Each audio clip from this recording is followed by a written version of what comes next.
মায়া আর অভ্যাস মানুষকে এমনভাবে বেঁধে রাখে যে সম্পর্ক শেষ হলেও মন ছাড়তে পারে না।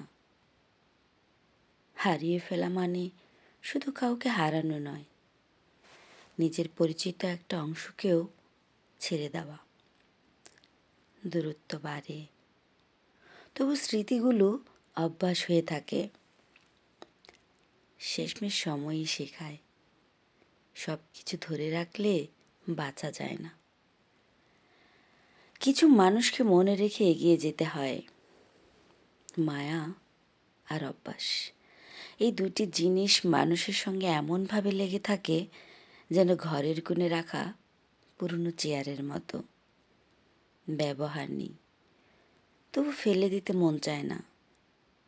সম্পর্ক শেষ হলে মানুষ ভাবে সব শেষ, এবার বেঁচে যাই, কিন্তু ভিতরে ভেতরে একটা শূন্যতা ঘুরে বেড়ায়, যেন নিজের জীবনের নাটকে হঠাৎ করে একটা চরিত্র বাদ পড়ে গেছে।